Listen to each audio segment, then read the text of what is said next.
Brought to you by V-Guard, co-powered by Sensodyne O Bhimal, বলো কথা Keshari. Associate sponsor Ultratech Cement।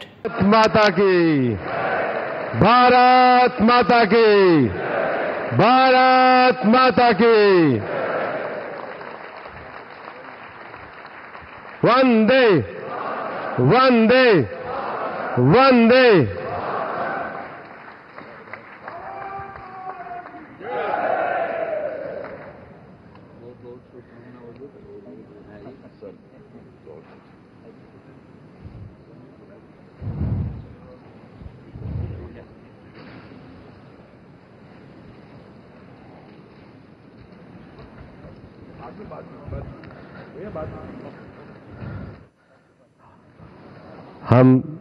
हम सब लोगों के लिए हर्ष, गौरव और सौभाग्य का विषय है कि एनडीए के हमारे नेता के रूप में माननीय नरेंद्र मोदी जी से हम निवेदन करेंगे कि वो हम सब लोगों को भारत के उज्जवल भविष्य के लिए संबोधन प्रदान करें। हम सब लोग करतल ध्वनि से माननीय प्रधानमंत्री जी का अभिनंदन और स्वागत करते हैं।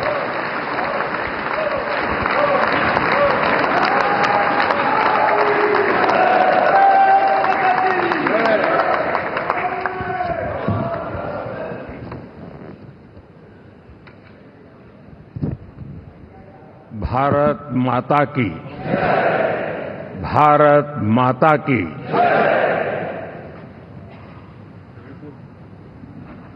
मैं सबसे पहले तो इस सभागृह में उपस्थित एनडीए घटक दलों के सभी नेतागण, नवनिर्वाचित सभी सांसदगण और हमारे राज्यसभा के भी सांसदगण, आप सबका हृदय से बहुत बहुत आभार व्यक्त करता हूं।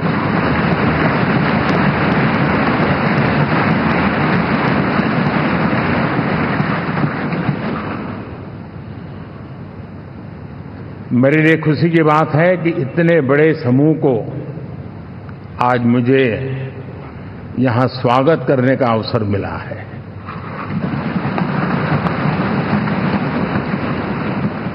जो साथी विजयी होकर के आए हैं वे सभी अभिनंदन के अधिकारी हैं, लेकिन जिन लाखों कार्यकर्ताओं ने दिन रात परिश्रम किया है,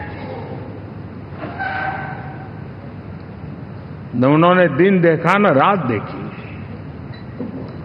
और इतनी भयंकर गर्मी में हर दल के कार्यकर्ता ने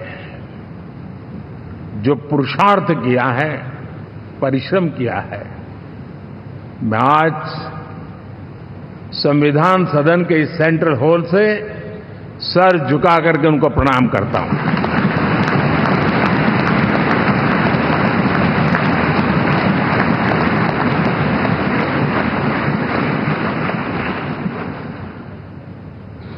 साथियों, मेरा बहुत सौभाग्य है कि एनडीए के नेता के रूप में आप सब साथियों ने सर्वसम्मति से चुन करके मुझे एक नया दायित्व दिया है, और इसके लिए मैं आपका बहुत बहुत आभारी हूं।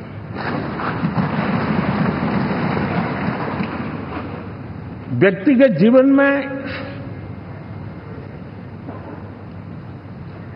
एक मैं जवाबदारी का एहसास करता हूं। जब 2019 में इस सदन में मैं बोल रहा था, आप सबने मुझे नेता के रूप में चुना था, और तब मैंने एक बात पर बल दिया था, विश्वास। आज जब आप मुझे फिर से एक बार ये दायित्व देते हैं, इसका मतलब है कि हम दोनों के बीच हम आपस में विश्वास का सेतु इतना मजबूत है,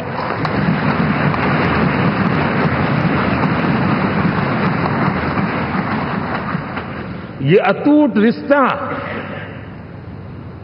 विश्वास की मजबूत धरातल पर है और ये सबसे बड़ी पूंजी होता है।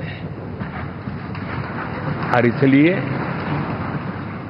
ये पल मेरे लिए भावुक करने वाले भी हैं और आप सबके प्रति जितना धन्यवाद करूं उतना कम है।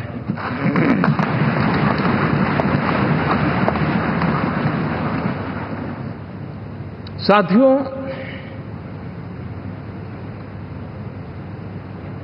बहुत कम लोग इन बातों की चर्चा करते हैं, शायद उनको सूट नहीं करता होगा,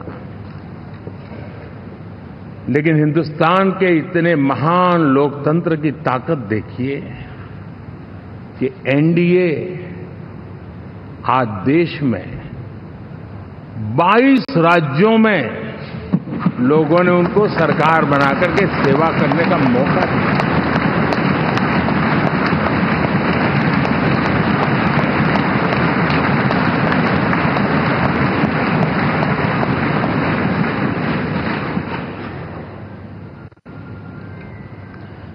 हमारा ये अलायंस सच्चे अर्थ में भारत की असली जो स्पिरिट है, जो भारत का आत्मा है, भारत की जड़ों में जो रचा बसा है, उसका एक अर्थ में प्रतिबिंब है।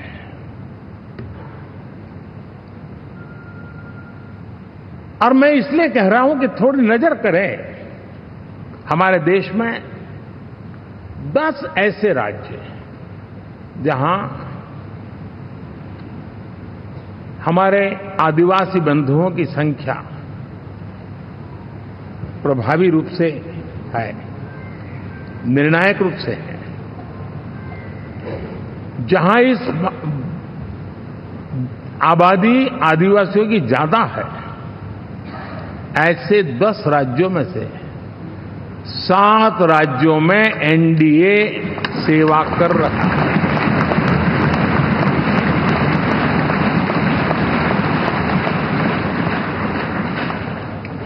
साथियों, हम सर्वपंथ संभाव के हमारे संविधान को समर्पित है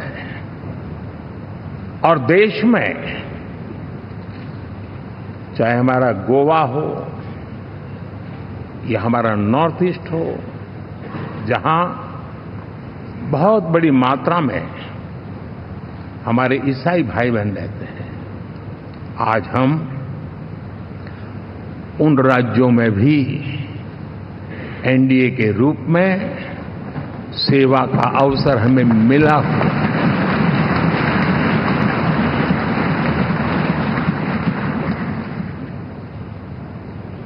साथियों, प्री पोल अलायंस हिंदुस्तान के राजनीतिक इतिहास में और हिंदुस्तान की राजनीति में गठबंधन के इतिहास में प्री पोल अलायंस इतना सफल कभी भी नहीं हुआ है जितना कि एनडीए हुआ।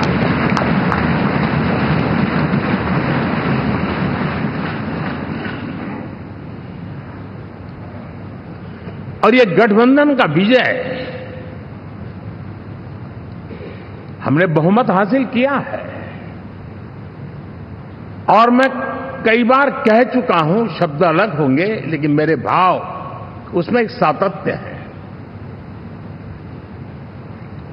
सरकार चलाने के लिए बहुमत आवश्यक है, लोकतंत्र का वही एक सिद्धांत है, लेकिन देश चलाने के लिए सर्वमत बहुत जरूरी होता है।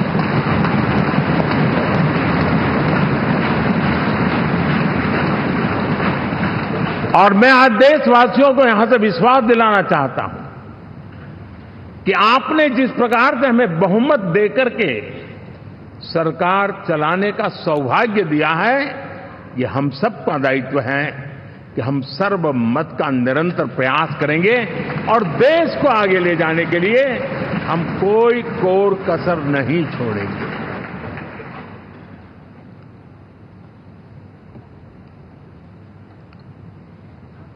साथियों, एनडीए को करीब करीब 3 दशक हो चुके हैं।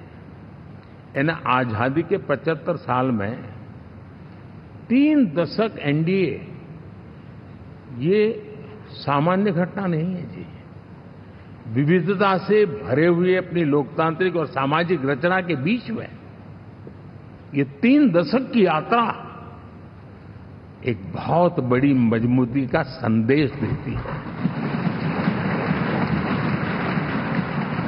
और मैं आज बड़े गर्व के साथ कहता हूं कि किसी एक समय वो था कि संगठन के कार्यकर्ता के रूप में इस अलायंस का हिस्सा था, व्यवस्थाओं से जुड़ा रहता था और आज सदन में बैठ करके आपके साथ काम करते करते मेरा भी नाता इससे 30 साल का रहा है।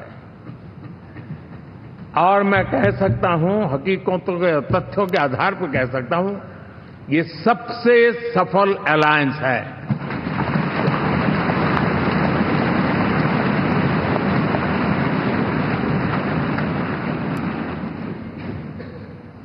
हम गर्व से कह सकते हैं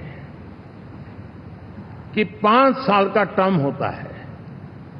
इस अलायंस ने 30 साल में से 5-5 साल के 3 टर्म सफलतापूर्वक पार किए हैं और अलायंस 4थे टर्म में एंटर कर रहा है।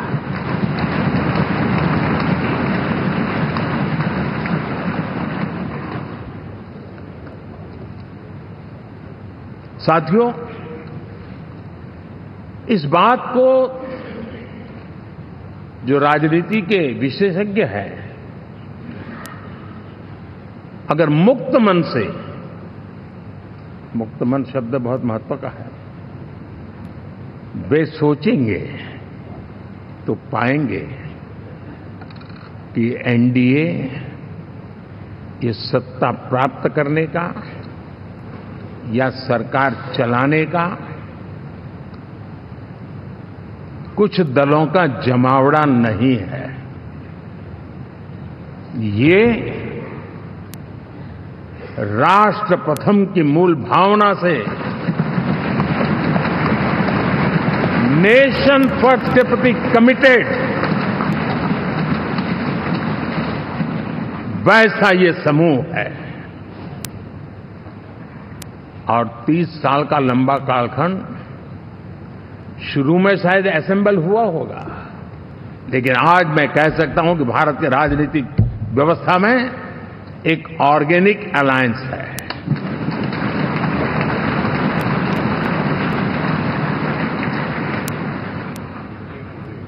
और ये मूल्य श्रद्धेय अटल बिहारी वाजपेयी, श्री प्रकाश सिंह जी बादल, श्री बाला साहब ठाकरे, श्री जॉर्ज फर्नांडिस, श्री शरद यादव, अनगिनत नाम में कह सकता हूं,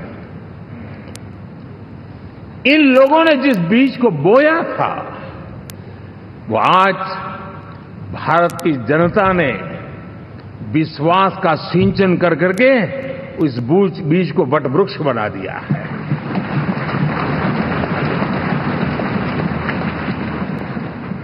और हम सबके पास ऐसे महान नेताओं की विरासत है और हमें इसका गर्व है।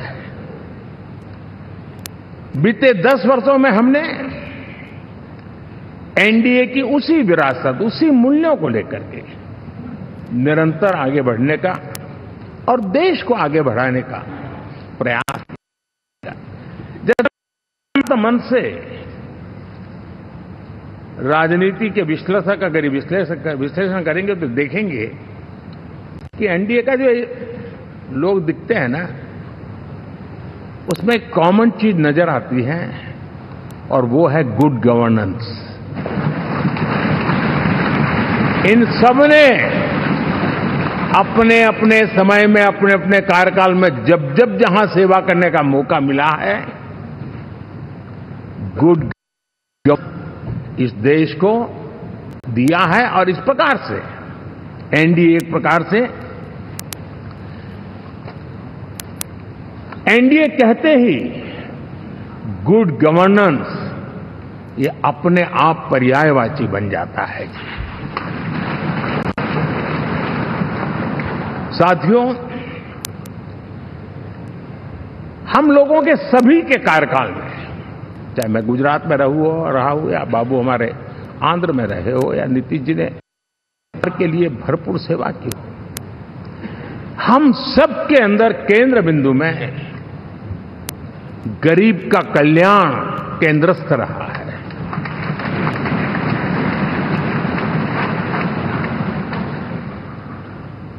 और देश ने एनडीए के गरीब कल्याण के, गुड गवर्नेंस के 10 साल को देखा है। इतना नहीं, मैं कह सकता हूं देश ने इसे जिया है।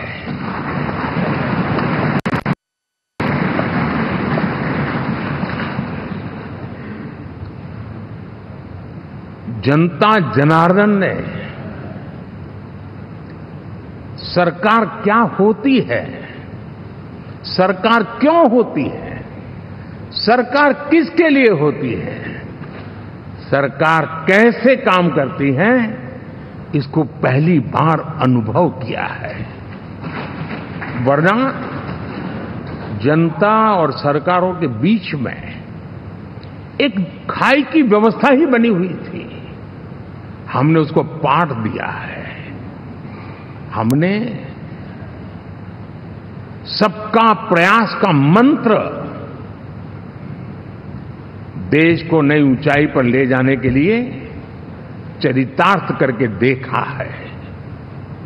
साथियों, एनडीए सरकार में हम अगले 10 साल में,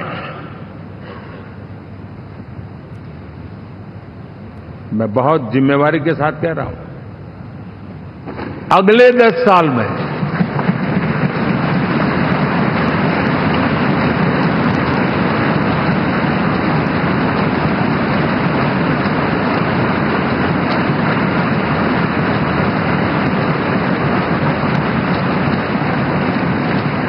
गुड गवर्नेंस,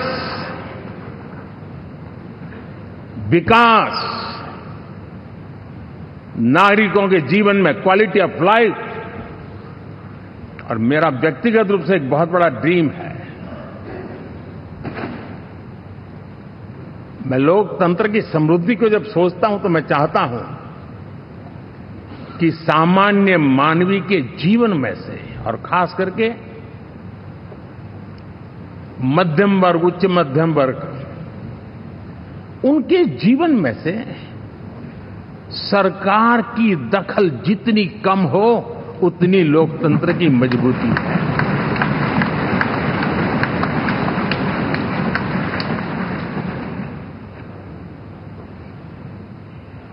और आज के टेक्नोलॉजी के युग में बहुत आसानी से हम, वरना एक दिन में 10 काम हो तो 10 अलग अलग वो सारी चीजें मांगेंगे। हम बदलाव चाहते हैं। गुड गवर्नेंस का ये भी एक महत्वपूर्ण पहलू है। देखिए, हम विकास का नया अध्याय लिखेंगे, गुड गवर्नेंस का नया अध्याय लिखेंगे, जनता जनार्दन की भागीदारी का नया अध्याय लिखेंगे, और सब मिलकर के विकसित भारत के सपने को साकार करके रहेंगे।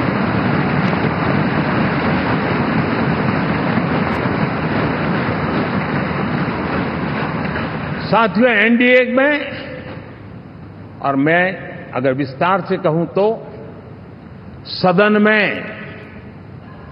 किसी भी दल का कोई भी जनप्रतिनिधि होगा, मेरे लिए सब बराबर है।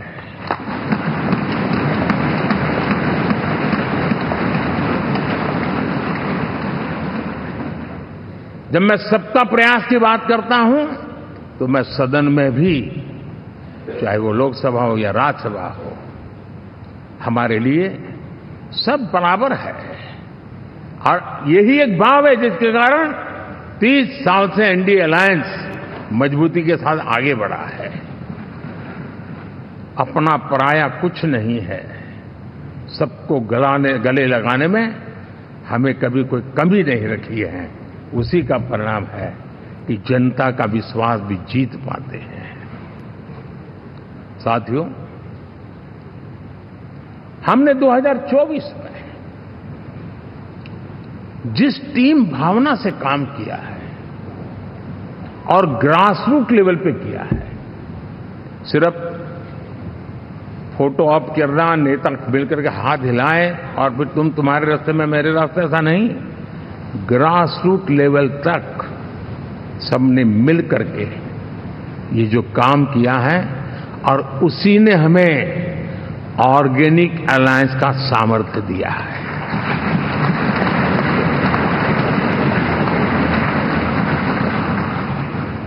एक दूसरे का सहयोग किया है। हर किसी ने यही सोचा, जहां कम वहां हम। अगर कोई कमी है तो मैं आऊंगा, मैं मेहनत करूंगा, लेकिन तुम्हें कमी नहीं रहने दूंगा। जहां कम वहां हम, ये हर कार्यकर्ता ने जी करके दिखाया है, और तभी तो जीत आती है। साथियों, कभी कभी मैं कह सकता हूं कि हमारा 10 साल का अनुभव है, भारत के हर क्षेत्र का और भारत के हर नागरिक का जो एस्पिरेशंस हैं,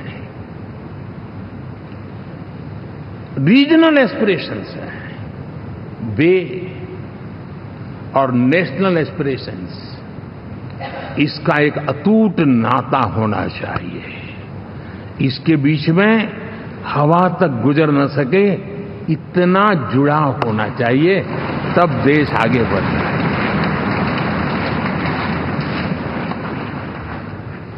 साथियों, इस चुनाव में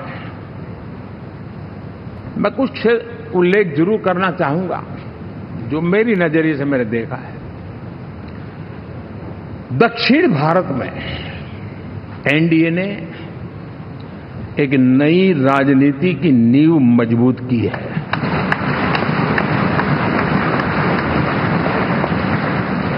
अब देखिए, कर्नाटका एंड तेलंगाना, अभी अभी तो इनकी सरकारें बनी थी, लेकिन पल भर में ही लोगों का विश्वास टूट गया, भ्रम से लोग बाहर आ गए और एनडीए को गले लगा दिया। कर्नाटक और तेलंगाना में दोनों जगह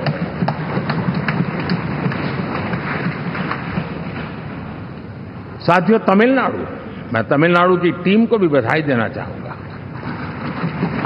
और वहां हमारा एनडीए समूह बहुत बड़ा भी है, और कईयों को पता था कि हम एक साथ एक सीट नहीं लड़ा पाएंगे, लेकिन इस लड़ाई में हम साथ रहेंगे। और मैंने बहुत से एनडीए के साथी तमिलनाडु में ऐसे हैं कि जिनका कोई उम्मीदवार नहीं था, लेकिन इस झंडे को ऊंचा रखने के लिए वो जी जान से जुटे थे। और इसलिए आज तमिलनाडु में भले हम सीट नहीं जीत पाए, लेकिन जिस तेजी से एनडीए का वोट शेयर बढ़ा है, वो साफ साफ संदेश दे रहा है कल में क्या लिखा हुआ है।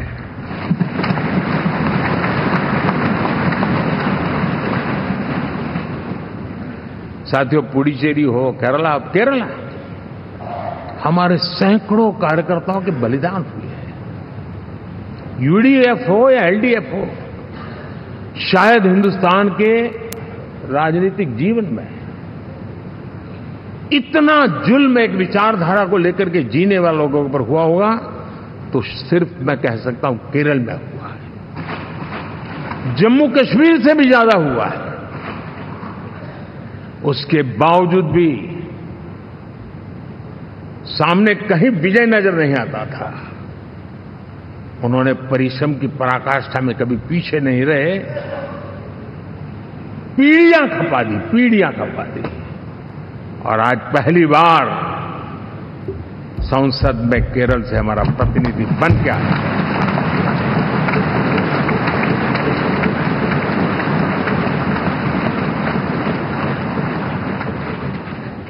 साथियों, अरुणाचल में हमने लगातार हमारी सरकार बनती रही है और भारी समर्थन से बनती है। सिक्किम में भी हमारे एनडीए की सरकार करीब करीब क्लीन स्वीप के साथ, अरुणाचल क्लीन स्वीप। आंध्र, मैं अबू बाबू को पूछ रहा था, बोले हिस्टोरिकली ये सबसे हाईएस्ट विक्ट्री है।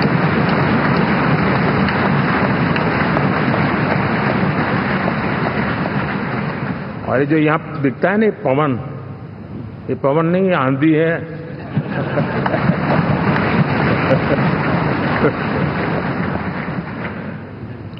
आंध्र ने इतना बड़ा हमारे प्रति जनमत दिया है। हिंदुस्तान के लिए एक सामान्य मानवीय की विकास की जो जिजीविषा है उसका प्रतिबिंब है।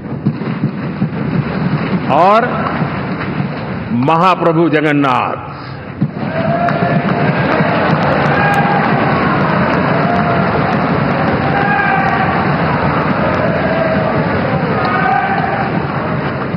और मैंने अनुभव किया हमेशा। मैं हमेशा मानता हूं ईश्वर के अनेक रूप होते हैं, लेकिन जब मैं भगवान महाप्रभु जगन्नाथ जी को याद करता हूं तो मैं हमेशा मानता हूं ये गरीबों के देवता है।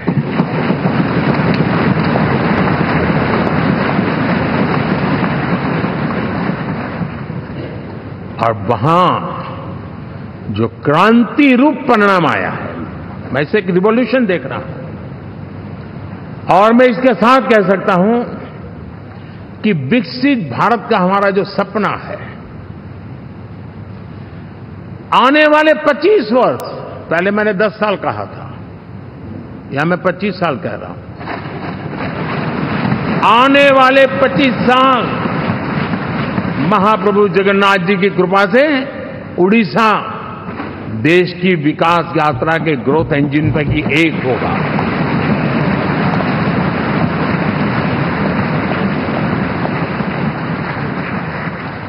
साथियों,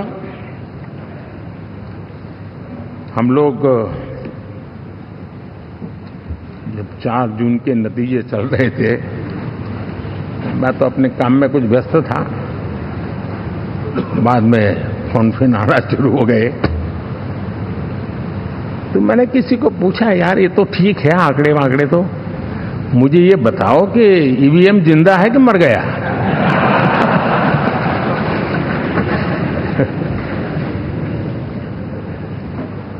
क्योंकि ये लोग तय करके बैठे थे कि भारत के लोकतंत्र और लोकतंत्र की प्रक्रिया के प्रति विश्वास ही लोगों का उठ जाए, और लगातार ईवीएम को गाली देना। और मुझे तो लगता था कि शायद इस बार वो ईवीएम की अर्थी का जुलूस निकालेंगे, लेकिन 4 जून शाम आते आते उनको ताले लग गए, ईवीएम ने उनको चुप कर दिया। ये ताकत है भारत के लोकतंत्र की, ये ताकत है भारत की निष्पक्षता की, ये भारत की ताकत है भारत के चुनावी तंत्र की, चुनाव आयोग की। और मैं मानता हूं कि ये आशा करता हूं कि 5 साल तो अब ईवीएम शायद मुझे नहीं सुनाई देगा, लेकिन जब 29 में हम जाएंगे तो फिर से शायद ईवीएम को लेकर के नाचने की शुरुआत करेंगे, क्योंकि इनके सुधरने की संभावना बहुत कम है। आप देखिए, चुनाव के समय मैंने पहली बार देखा, शायद हर तीसरे दिन इलेक्शन कमीशन के काम में रुकावट आए, इसके लिए सुप्रीम कोर्ट के दरवाजे खटखटाए गए, भांति भांति के एप्लीकेशन, और एक ही टोली थी। और लोकतंत्र के प्रति जिनका भरोभार अविश्वास, ऐसे लोग सुप्रीम कोर्ट का उपयोग करते हुए कैसे रुकावट डाले, इसका निरंतर प्रयास करते रहे। और चुनाव आयोग की ताकत का एक बड़ा हिस्सा अदालतों में, इस पीक अवर्स में, चुनाव के पीक अवर्स में, यानी कितनी निराशा लेकर के ये लोग मैदान में आए थे कि उन्होंने पूरा हमला उसी इंस्टीट्यूट पे लगा दो ताकि चुनाव के कोई भी परिणाम आए, हम दुनिया के सामने भारत को भी बदनाम कर लें। ये षड्यंत्र का हिस्सा था दोस्तों, और कभी भी देश उनको माफ नहीं करेगा। साथियों, इंडी गठबंधन वाले जब ईवीएम का विरोध करते हैं तो मैं सिर्फ एक चुनाव के रूप में नहीं देख रहा। मैं मानता हूं ये लोग मन से पिछली शताब्दी के सोच वाले लोग हैं। वे टेक्नोलॉजी को हम महत्व न समझते हैं, न टेक्नोलॉजी स्वीकार करने को तैयार है। और ये सिर्फ ईवीएम में दिखाई दिया, ऐसा नहीं, यूपीआई में दिखाया। जब हमने कहा कि हिंदुस्तान के लोग डिजिटल ट्रांजैक्शन करेंगे, फिनटेक की दुनिया में आज हिंदुस्तान का नाम हो गया, मानने को तैयार नहीं। आधार आज देश की एक पहचान बना है। मैं तो देख रहा हूं कि मुझे कई देश कहते हैं कि हमें आधार की पद्धति से आगे बढ़ना है, आप कैसे मदद कर सकते हैं। उस आधार को रोकने के लिए सुप्रीम कोर्ट में बार बार जाकर के परेशानियां पैदा की। यानी मूलतः ये प्रगति के विरोधी, आधुनिकता के विरोधी, टेक्नोलॉजी के विरोधी इंडी अलायंस हमने देखा है। साथियों, इस देश के लिए ये भी चिंता का विषय है कि विश्व में भारत के लोकतंत्र की ताकत को कम आंकने का प्रयास, और कितना एक्सट्रीम है। मैं दुनिया में ढोल पीट रहा हूं कि हम मदर ऑफ डेमोक्रेसी है, और ये दुनिया में जाकर के बता रहे नहीं हमारे देश में तो डेमोक्रेसी ऐसा कुछ नहीं, कि वो मोदी बैठ गया है, वो एक चाय बेचने वाला यहां पहुंच कैसे गया, कुछ तो गड़बड़ की होगी। ये जो इनकी मनस्थिति है जी, भारत के नागरिकों को चुनाव प्रक्रिया के प्रति अविश्वास पैदा करने का जो उनका षड्यंत्र है, मैं मानता हूं कि अब दुनिया भी भारत के लोकतंत्र की विविधता, विशालता, व्यापकता, गहनता, इन सबको भी जानने समझने के लिए आकर्षित होगी। ऐसे इस चुनाव के नतीजे में देख रहा हूं। साथियों, जब 1 तारीख को मतदान पूरा हुआ और 4 तारीख को काउंट, इस बीच की चीजों को आप देखिए। योजनाबद्ध तरीके से देश को हिंसा की आग में झोंकने का बयान दिए जाते थे। यहां इकट्ठे होना, यहां पहुंचना, यहां करना। कुछ लोग इस चीज को गंभीर नहीं लेते हैं, लेकिन ये बहुत गंभीर है। आप भारत के लोकतंत्र को, पहले उसकी व्यवस्था को अनादर करते हो, अब परिणाम आने से पहले एक ऐसा माहौल बना दो कि बस आग लगा देंगे। हर प्रकार से उन शब्दों का अर्थ यही निकलता है कि उन्होंने देश को उस दिशा में ले जाने का प्रयास किया था। लगातार देश को गुमराह करने का प्रयास किया गया, देश के लोगों को बांटने का प्रयास किया। अरे चुनाव एक ऐसा लोकोत्सव होता है कि ज्यादा से ज्यादा लोगों को हम जोड़े, तोड़ने के लिए नहीं होता है। लेकिन हर प्रकार से कोशिश यही की गई। साथियों, मैं मानता हूं कि 2024 के लोकसभा के चुनाव के जो नतीजे हैं, हर पैरामीटर से देखेंगे, दुनिया ये मानती है और मानेगी कि ये एनडीए का महाविजय है।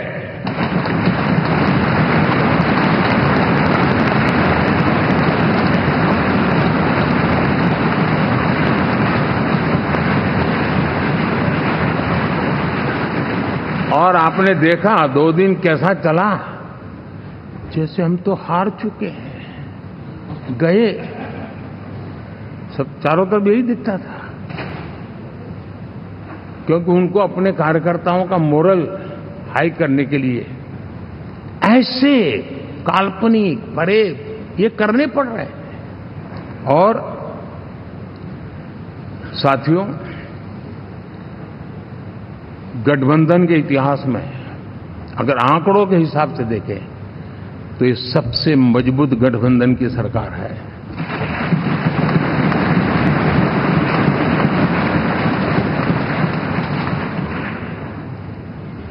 लेकिन कोशिश ये की गई कि इस विजय को स्वीकार न करना, उसको पराजय के छाया में डुबो कर रखना, लेकिन उसकी ऐसी चीजों की बाल मृत्यु हो जाती है और हो भी गई। लेकिन देशवासी जानते हैं कि न हम हारे थे न हम हारे हैं।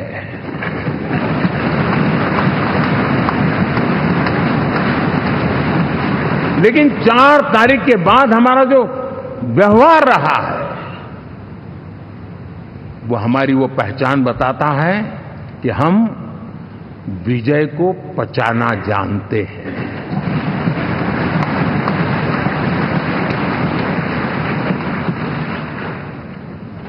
हमारे संस्कार ऐसे हैं कि विजय की गोद में उन्माद पैदा नहीं होता है और न ही पराजित लोगों के प्रति उपहास करने के हमारे संस्कार हैं। हम विजय को भी पचाते हैं और पराजित का भी उपहास करने की विकृति हम नहीं पालते, ये हमारे संस्कार हैं। अब किसी भी बालक को पूछो कि भाई लोकसभा के चुनाव के पहले सरकार किसकी थी, तो कहेगा एनडीए। 24 के नतीजों के बाद सरकार किसकी बनी, एनडीए। फिर हारे कहां से भाई? पहले भी एनडीए थी, आज भी एनडीए और कल भी एनडीए है।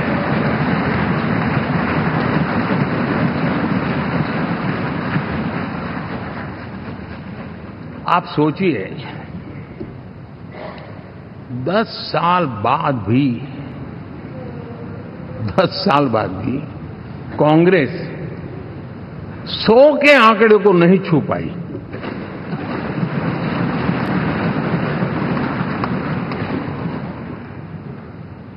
और अगर मैं 14, 19 और 24 3 चुनावों को जोड़ करके कहूं, कांग्रेस के 3 चुनाव जोड़ूं, तो इन 3 चुनावों में जितनी सीटें हमें मिली है उससे ज्यादा हमें इस चुनाव में मिली है।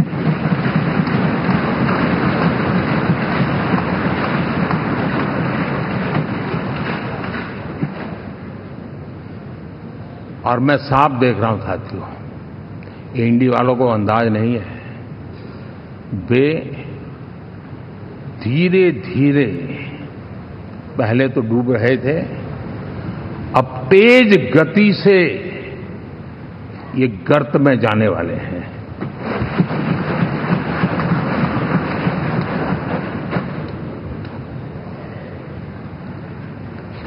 साथियों, इंडिया अलायंस वाले देश के सामान्य नागरिकों की जो समझ है, आज भी वो उसके सामर्थ्य को समझ नहीं पाए हैं या समझना चाहते नहीं हैं। भारत के सामान्य व्यक्ति की भी एक समझ है, और जो जमीन से जुड़ा रहता है ना, वो समझ को छूता है, समझता है, पहचानता है, वो वहां नहीं है। साथियों, इन लोगों का जो व्यवहार रहा है 4 तारीख के बाद, मैं आशा करता था कि वे लोकतंत्र का सम्मान करेंगे, लेकिन उनके व्यवहार से लगता है कि शायद उनमें ये संस्कार आए, इसके लिए हमें और इंतजार करना पड़ेगा। और तो मैं ज्यादा कुछ कह नहीं सकता। और ये वो लोग हैं जो खुद की पार्टी के पीएम का अपमान करते हैं, उसके निर्णयों को फाड़ देते थे। खुद की पार्टी को विदेशी मेहमान आ जाए तो उसके लिए चेयर नहीं होती थी। ये सारे दृश्य आपने देखे हैं। ठीक, और मैं समझता हूं कि इन सारी स्थितियों में से हम लोकतंत्र की मजबूती और जनता जनार्दन के प्रति आस्था, इसको हम साथियों, लोकतंत्र हमें सबका सम्मान करना सिखाती है। विपक्ष में भी जो सांसद जीत करके आए हैं, मैं उनको भी बधाई देता हूं।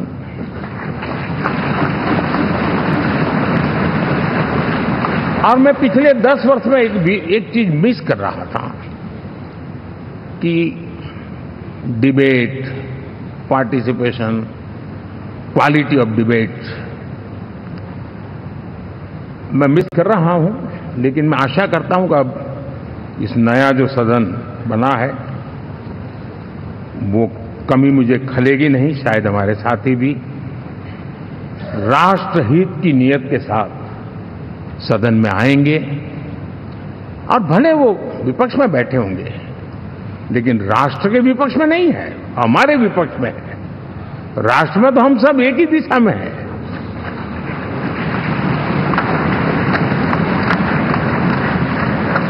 राष्ट्र में हमारा कोई पक्ष विपक्ष नहीं है। राष्ट्र में तो हम 140 करोड़ है। और मैं आशा करता हूं कि वो राष्ट्र हित की भावना को लेकर के सदन में आएंगे और सदन को समृद्धि देने में वे कुछ न कुछ योगदान करेंगे। साथियों, 24 का जनादेश एक बात को बार बार मजबूती दे रहा है, बार बार मजबूती दे रहा है कि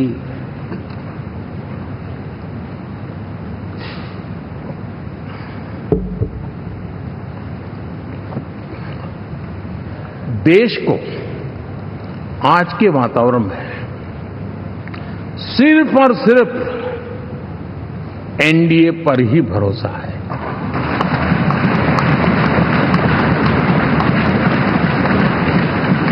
और जब इतना अटूट विश्वास है, इतना भरोसा है, तो स्वाभाविक है देश की अपेक्षाएं भी बढ़ेगी।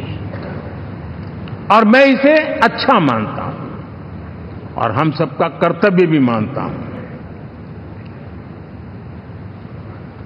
और इन अपेक्षाओं को पूर्ण करने के लिए, और मैंने पहले भी कहा था कि जो 10 वर्ष हमने काम किया है वो तो ट्रेलर है।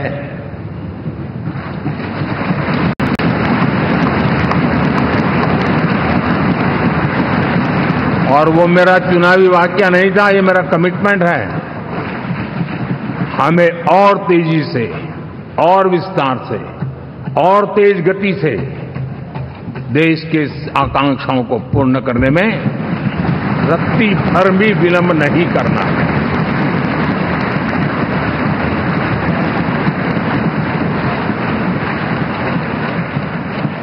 जनता जनार्दन चाहती है हम पहले से ज्यादा डिलीवर करें।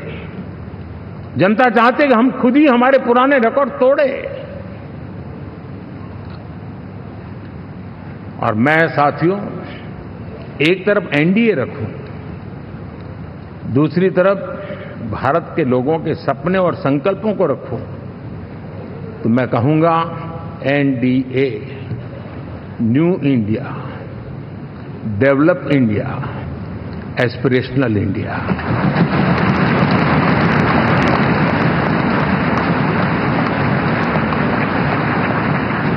और इसी सपने और संकल्पों को पूरा करना, ये हम सबका संकल्प भी है, कमिटमेंट भी है, और हमारे पास रोड मैप भी है।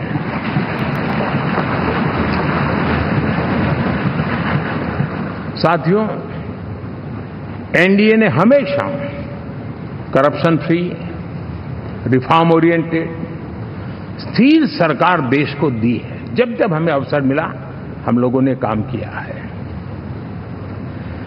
उसके सामने कांग्रेस नेतृत्व वाली यूपीए, अब उन्होंने पुरानी अपनी छवि सुधारने के लिए नाम बदल दिया, लेकिन पहचान घोटालों की है। आए दिन घोटाले, यही पहचान रही है। और नाम बदलने के बावजूद भी देश उनके घोटालों को नहीं भुला है, उनको नकारा है।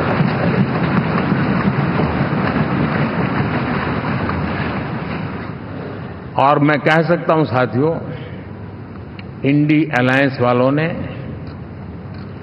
एक व्यक्ति का अपोज करने के वन पॉइंट एजेंडा के कारण देश की जनता ने उनको ही ऑपोजिशन में बिठा दिया है।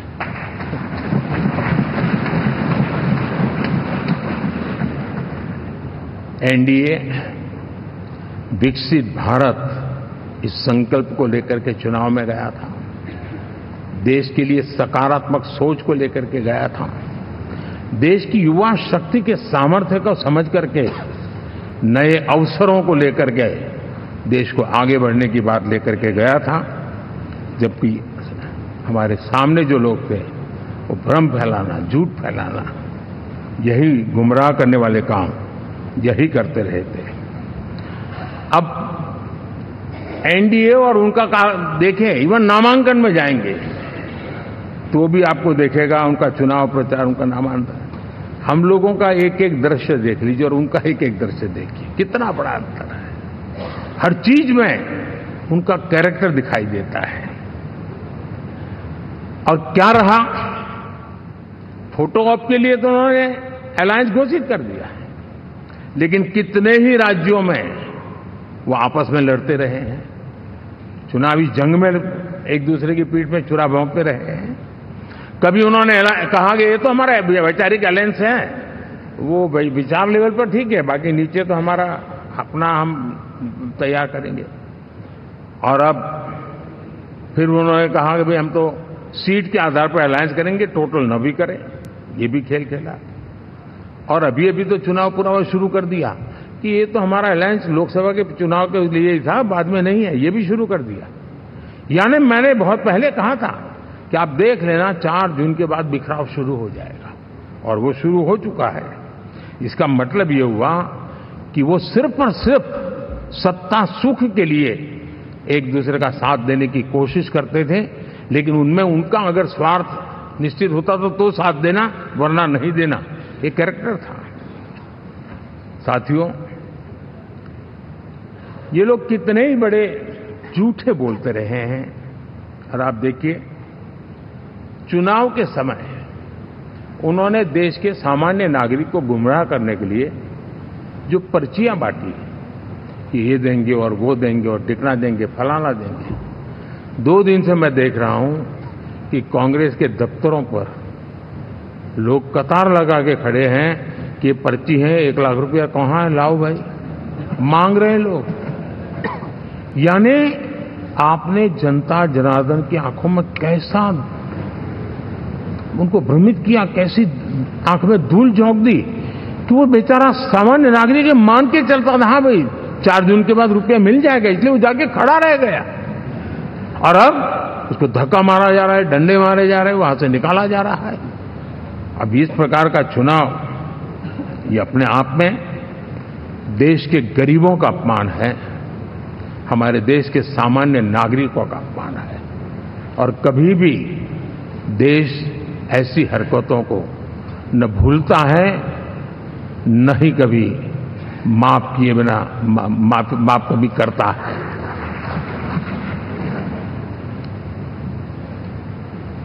साथियों, हमारे लिए संतोष की बात है कि हम एक कमिटमेंट से काम कर रहे हैं। 10 साल में हमने 25 करोड़ गरीबों को गरीबी से बाहर निकाला है।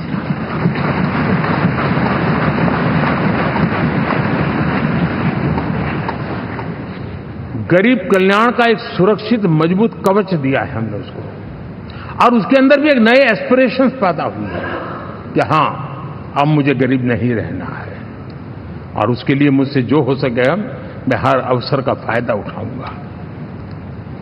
3 करोड़ गरीबों को घर, ये ऐसे कहने का आंकड़ा नहीं है जी। कितनी मेहनत पड़ती है मुझे मालूम है, लेकिन हम सफलतापूर्वक इसको कर पाए हैं। 4 करोड़ लोगों को दे चुके हैं, 3 करोड़ का हम संकल्प लेकर के आज से आगे बढ़ेंगे। यानी ये भी हिम्मत है कि 4 करोड़ देने के बाद जिन परिवारों का विस्तार हुआ है, जरूरत पड़ी है और राज्यों की भी उसमें इच्छा है, 3 करोड़ नए घर बनाने का संकल्प। 70 वर्ष की आयु से ऊपर के व्यक्तियों को, नागरिकों को 5 लाख रुपए तक इलाज के लिए मुफ्त इलाज की व्यवस्था। मुद्रा योजना के तहत हमारे नौजवानों को कारोबार के लिए 20 लाख तक की उनकी बैंक से उनको लोन मिले, इसकी व्यवस्था। ये मैं समझता हूं कि वायदा हमारे तीसरे कार्यकाल की गारंटियां, सब मैं अभी बताता नहीं हूं, लेकिन इन गारंटियों के प्रति हम कमिटेड हैं और उसे पूर्ण करने के लिए हम कोई कमी नहीं रखेंगे। साथियों, गरीब का सशक्तिकरण और मिडिल क्लास को सुविधा, ये हमारी प्राथमिकता है, क्योंकि मध्यम वर्ग अब इस देश का एक बहुत बड़ा चालक बल है। भारत की ग्रोथ स्टोरी में ये ऐसे ऐसे नए फोर्सेस मैं देख रहा हूं जो हमारी बहुत बड़ी शक्ति बनने वाले हैं, और इसलिए हम उस पर भी उतना ही, और मिडिल क्लास की बचत कैसे बढ़े, सेविंग कैसे बने, उसके लिए, उसके क्वालिटी ऑफ लाइफ के लिए हम क्या कर सकते हैं, हमारी योजनाओं का विस्तार कैसे किया जाए, हमारे नीति नियमों में बदलाव कैसे किया जाए, उस पर भी हम आने वाले दिनों में काम चाहते हैं। साथियों, पंचायत से पार्लियामेंट तक हमारी नारी शक्ति की सक्रिय भागीदारी, ये हमारा कमिटमेंट है। और हमने हमारे पिछले कार्यकाल में नारी शक्ति वंदन अधिनियम करके उस बात को हमने आगे बढ़ाया है, और वो दिन दूर नहीं होगा जब हमारे सदन में बहुत बड़ी तादाद में हमारी माताएं बहनें देश का नेतृत्व करती हुई दिखाई देगी।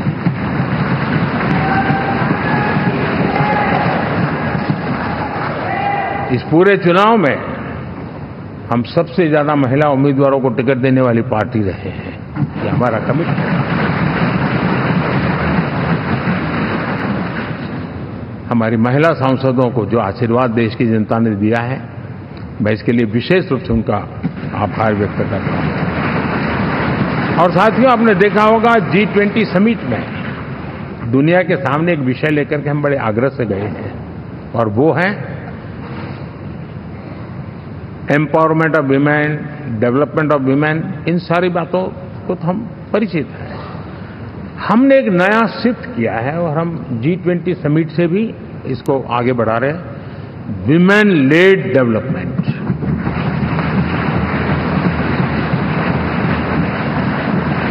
एक बार हमारा इस प्रकार का कमिटमेंट बनता है तो परिवर्तन बिल्कुल साफ नजर आता है।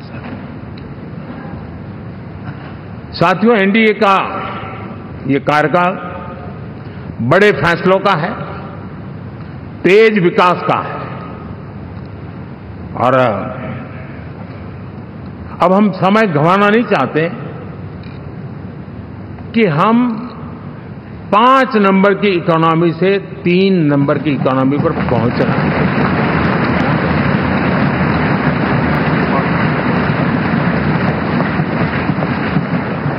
और ये खाली 5 और 3 का आंकड़ा नहीं है, उसके कारण जो अर्थव्यवस्था का कद बन जाता है, वो सामान्य मानवीय की आशा आकांक्षाओं को पूरी करने के लिए सरलता बढ़ जाती है। देश के लिए जो जरूरतें हैं वो आराम से पूरी करने का सामर्थ्य बन जाता है, और इसलिए हम उस दिशा में बड़ी कोशिश करके आगे बढ़ना चाहते हैं। राज्यों का सहयोग भी उसमें उतना ही महत्वपूर्ण है, और भारत के संविधान ने हमें जिस प्रकार का दिशा निर्देश किया है कोऑपरेटिव फेडरलिज्म का, लेकिन मैंने उसमें आग्रह रखा है कॉम्पिटिटिव कोऑपरेटिव फेडरलिज्म।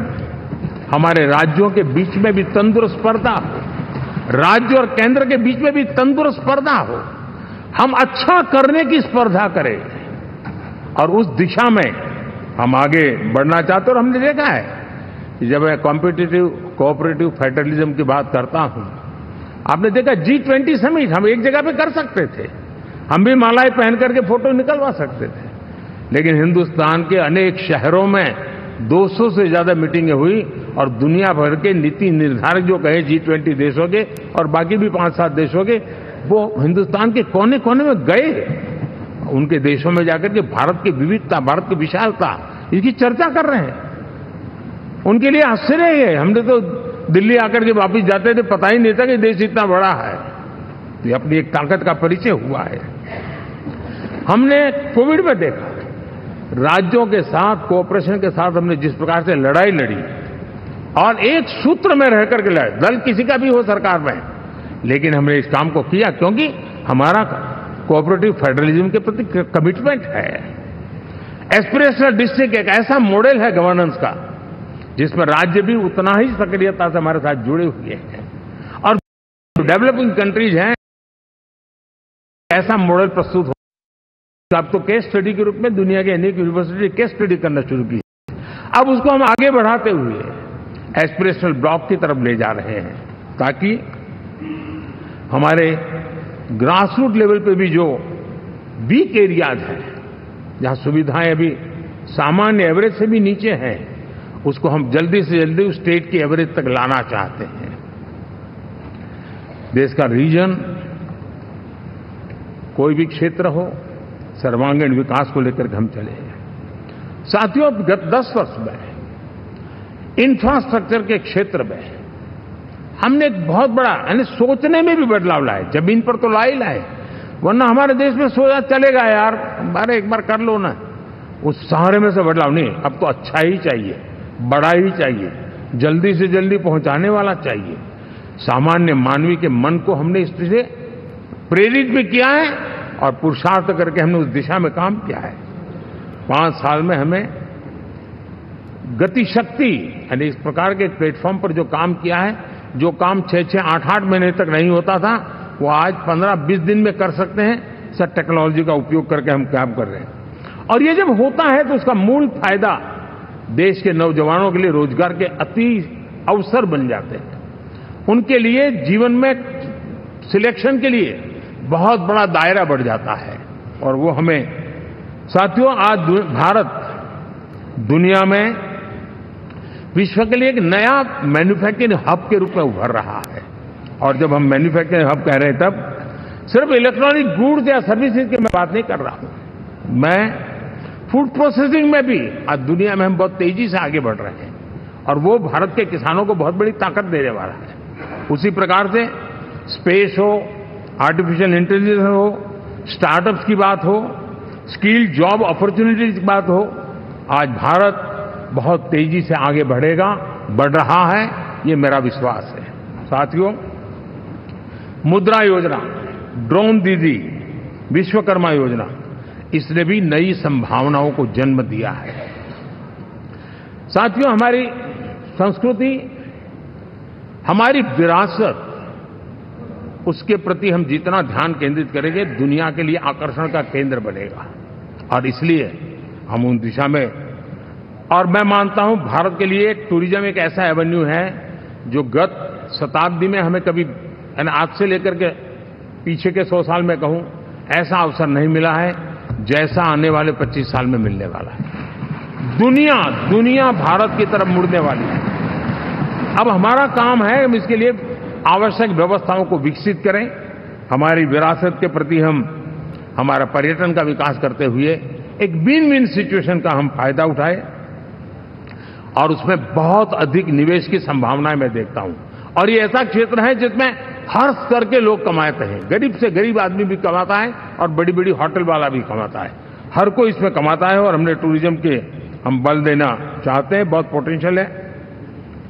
आज जो इंफ्रास्ट्रक्चर के क्षेत्र खुले हैं, इसका फायदा इसको मिलता है, एयरवे हो, रेलवे हो, हमारे एक्सप्रेस वे हो, ये हमारा यातायात जितना बेहतर हो और हमारा डिजिटल कनेक्टिविटी का जो काम है ये इसके लिए एक बहुत बड़ा पॉजिटिव ग्राउंड तैयार कर रहा है और जिसका फायदा मिलने वाला है।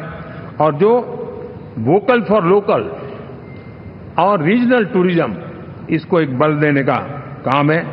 साथियों, अब दुनिया एक नए युग में प्रवेश रही है। जिस समय औद्योगिक क्रांति हुई, उस समय हम गुलामी के दौर से गुजर रहे थे, तो औद्योगिक क्रांति का जितना फायदा लेना चाहिए हम नहीं ले पाए। अब एक नया युग शुरू हो रहा है, हरित युग, ग्रीन एरा। भारत के पास बहुत संभावनाएं हैं इसका नेतृत्व करने की, और हम इसके लिए आने वाले दिनों में ग्रीन हाइड्रोजन की बात हो, ग्रीन एनर्जी हो, या ग्रीन जॉब्स हो, या ग्रीन मोबिलिटी हो, इन सारे विषयों को हम इतनी तेजी से आगे बढ़ाना चाहते हैं ताकि इस हरित युग का नेतृत्व दुनिया में भारत का सामर्थ्य सिद्ध कर दें, ये हम चाहते हैं। साथियों, इसी सिलसिले में इस 5 जून को जब पर्यावरण दिवस था, 4 जून को नतीजे आ गए थे, तो उसी दिन मेरे मन में एक विचार आया कि कार्यक्रम 5 जून को हमने आरंभ किया, एक पेड़ मां के नाम। हर किसी को मां के प्रति श्रद्धा होती है, और मैं भी देशवासियों को कहूंगा कि आने वाले समय में कभी आपकी माताजी का जन्मदिन हो, क्या कोई और शुभ दिन हो, अपनी मां के नाम पर एक पेड़ लगाइए, और मां जीवित है तो साथ लेकर जाइए, उनकी फोटो आप सोशल मीडिया में अपलोड कीजिए, और मां नहीं है तो उनकी फोटो रख करके एक पेड़ लगाइए, और वो अपनी मां का भी सम्मान होगा और धरती मां की सेवा होगी। हम इन 2 माताओं की सेवा करें। साथियों, एनडीए, अब भारत आइसोलेशन में नहीं जी सकता। वैश्विक परिवेश में भारत की भूमिका दिनों दिन बहुत बढ़ती चली जा रही है। 2014 में जब एनडीए की सरकार बनी, पूरे विश्व में उसी एक पल से ही एक नया जिज्ञासा पैदा हुई, थोड़ी आशा के संकेत उनको नजर आने लगे, और फिर उस बदलाव बहुत बड़ा तेजी से आया। और पिछले 10 वर्ष में भारत ने जिन कामों को बढ़ लिया है, आज भारत की छवि विश्व बंधु की बन चुकी है। दोस्तों, विश्व हमें एक बंधु के रूप में स्वीकार कर रहा है, और जब दुनिया हमें विश्व बंधु के रूप में स्वीकारती है तो हमारी वैश्विक जिम्मेवारियों को भी हमने हमारे आने वाले रोड मैप में महत्व देना ही होगा। और भारत की सफल विदेश नीति ने अच्छे परिणाम भी दिए हैं। हमने हर संकट को उस प्रकार से हैंडल किया जिस प्रकार से मानवीय मूल्यों को हमने प्राथमिकता दी। उसका परिणाम है कि सामान्य मानवी के मन में ये विश्व बंधु वाला भाव बहुत मजबूत हुआ, और भारत का सेवा भाव का जो कैरेक्टर है उसको विश्व ने पहचाना है। चाहे यूक्रेन का संकट हो, चाहे अफगानिस्तान का संकट हो, हर हमारे लोगों को बचाना हो, हमने किसी भी में हमने कोई कमी नहीं रखी है।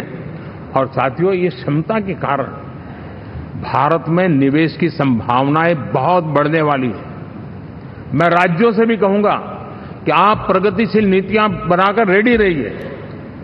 विश्व आज आपके आंगन पे दरवाजे पर दस्तक दे रहा है, और जो राज्य ज्यादा स्पष्ट नीतियों के साथ आएगा, जो राज्य उन कंपनियां विदेश आने वाले लोगों को ठीक से हैंडल करेगा, उसको बेनिफिट मिलने ही वाला है।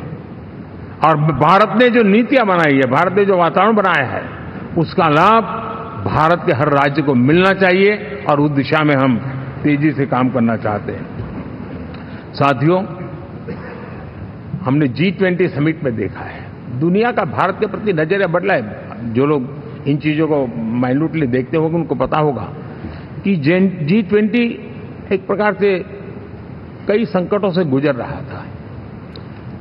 उतार चढ़ाव आते रहते थे, बिखराव भी नजर आ रहा था।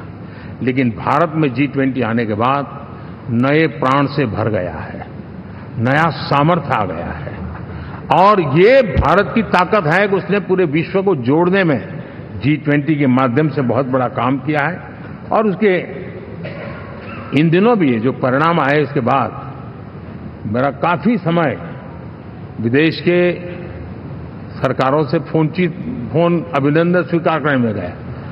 और शायद मैं 2014 में 19 में भी ऐसा अनुभव नहीं था जितना इस बार फ्लो है। दुनिया के करीब करीब अब नाम ले उसने भारत को शुभेच्छा व्यक्त की है या बात करने की कोशिश की है। यानी ये वैश्विक जो हमारा ताकत है उसका परिचय करवा रहा है। और उसके कारण मैं मानता हूं कि विश्व में हमारा सम्मान और साथ साथ भारत में निवेश, ये दोनों संभावनाएं बढ़ रही है। साथियों, हमारे संविधान का 75वां वर्ष है।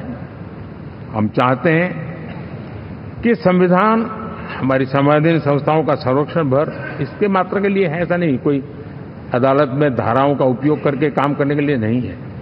ये एक हमारी भावना है, हमारा स्पिरिट है। और हमें इस 75 साल को ऐसे मनाना है ताकि हम संविधान के स्पिरिट को जन जन तक पहुंचाएं। हर जन को संविधान की जो भावना है, कर्तव्य की भावना है, अनेक बात ऐसे इस बात है, उन सब प्रति समर्पण उसका बढ़े, उस दिशा में हम काम करना चाहते हैं। साथियों, छत्रपति शिवाजी महाराज के राज्याभिषेक के 350 वर्ष के उत्सव में देश आज रंगा हुआ है। और हमारे लिए सबसे बड़ी प्रेरणा है क्योंकि उसमें राष्ट्र प्रथम की भावना है। छत्रपति शिवाजी महाराज को याद करते ही राष्ट्र प्रथम की भावना हमें मजबूती देती है। और इसलिए हम देश में इसी एजेंडा को आगे रखते हुए, और जब इसी समय 350 साल का पर्व आया है, तो हमें अपनी पॉलिसी और परफॉर्मेंस और सामान्य मानवीय का जीवन बेहतर करना है, उसमें जरा भी विलंब नहीं करना है। साथियों, विकास की सारी तैयारियां, रोड मैप लेकर को हम चलेंगे ही, चल रहे हैं। लेकिन साथ साथ हम नए नए सांसद आए हैं, कुछ पुराने सांसद हैं, कुछ ज्यादा अनुभवी सांसद भी हैं। आप देखते हैं कि इन दिनों पिछले 2 दिन से आप टीवी पे देखते होंगे, एक भी सच्चाई मुझे उसमें नजर नहीं आई। कोई ये कह रहा है, कोई वो कह रहा था। सब मैंने कहा मुझे जरा पूछो तो कहां से गपगोले चला रहे, किसी के खाते में कुछ भी डालकर चल रहा है। तो मतलब कर सकता हूं आया दिन, क्योंकि 10 साल से ऐसे अवसर नहीं मिले हैं, तो शायद ये उबाल जरा ज्यादा रहेगा।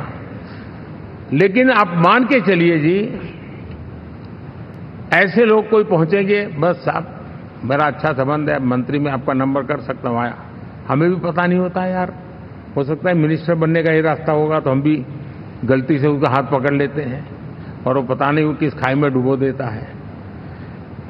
कभी कभी तो शायद अब तो टेक्नोलॉजी ऐसी है कि हो सकता है मेरे सिग्नेचर से कोई लिस्ट बाहर निकल जाए कि ये मंत्री बन गए।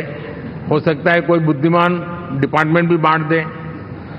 तो आजकल कई लोग सरकार बनाने में लगे हुए हैं, मंत्री पद बांट रहे हैं, पद बांट रहे हैं, व्यवस्था बांट रहे हैं। मैं आपसे आग्रहपूर्वक कहता हूं, और जो मोदी को जानते हैं, ये सारे प्रयास निरर्थक है। वे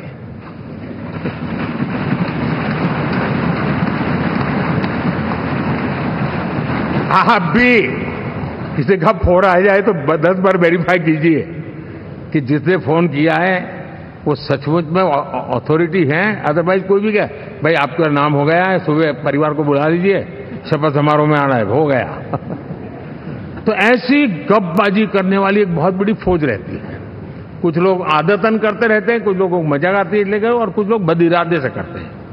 मेरा सभी सांसदों से आग्रह है कि हम इन सारे षड्यंत्रों का शिकार न बने। दूसरा, हमारे जो इंडिया अलायंस वालों ने इस चुनाव में फेक न्यूज में एक्सपर्टाइज कर लिया, डबल पीएचडी कर लिया उन्होंने। वो शायद इसका भरपूर उपयोग करेंगे। हम कृपा करके इन चीजों से दूर रहें, अफवाहों से दूर रहें। ये जो टीम बैठी है वो अनुभवी टीम है, मुझे भी सही सलाह देने वाली टीम है, और इसलिए टीम मिलकर के बहुत सही निर्णय करने वाली है। कृपा करके ब्रेकिंग न्यूज के आधार पर देश चलेगा नहीं, ये मान के चलिए।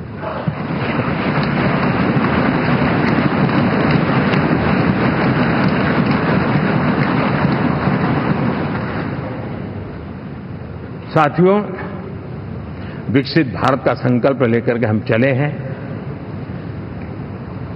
3 नंबर की इकोनॉमी पहुंच रहा मैं जानता हूं। निश्चित रोड मैप के साथ उसको हम पार करने वाले हैं। और मैंने पहले भी कहा था कि मेरा पल पल देश के नाम है, मेरा पल पल आप लोगों के नाम है। मैं 24/7 अवेलेबल हूं।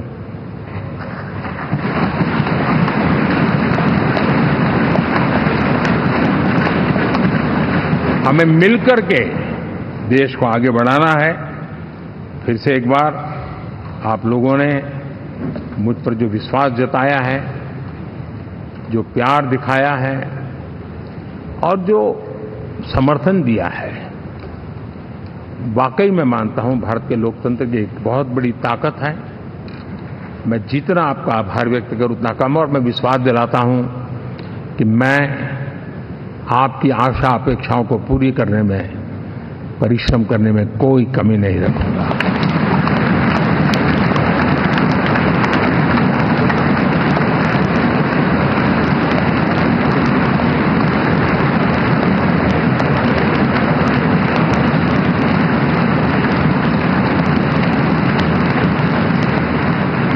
मेरे लिए जन्म सिर्फ और सिर्फ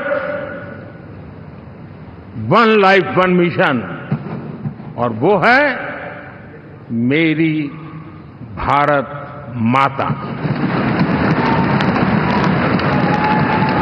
ये मिशन है 140 करोड़ देशवासियों के सपनों को पूरा करने के लिए खप जाना।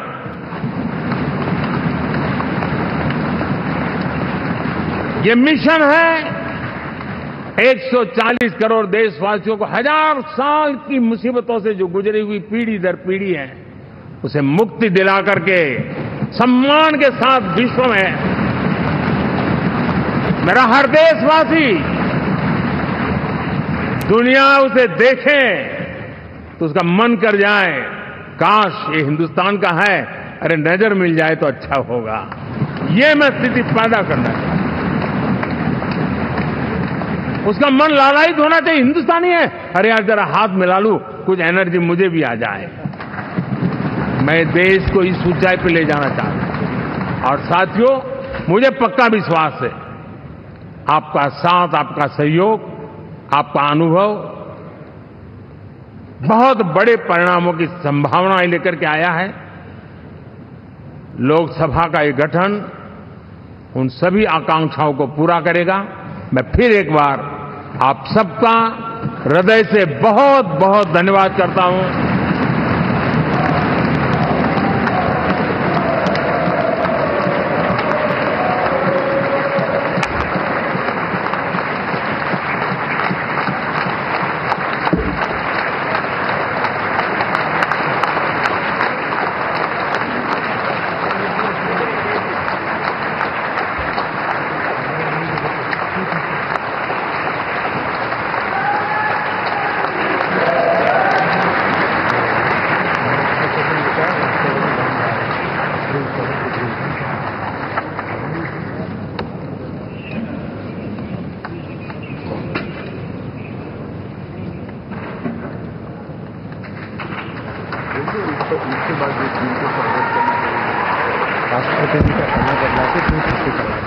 जो एनडीए के साथी स्वागत करना चाहते हैं वो आगे आ सकते हैं, और बाकी भी जो फिर पार्टी के वरिष्ठ नेता भी स्वागत करना चाहते हैं वो आगे आ सकते हैं। एनडीए के वरिष्ठ नेता राष्ट्रपति भवन की ओर भी इसके बाद जाएंगे। तो एनडीए के साथ ही brought to you by V-Guard, co-powered by Sensodyne ও ভিমল বলো কথা কেশরী। Associate sponsor UltraTech cement.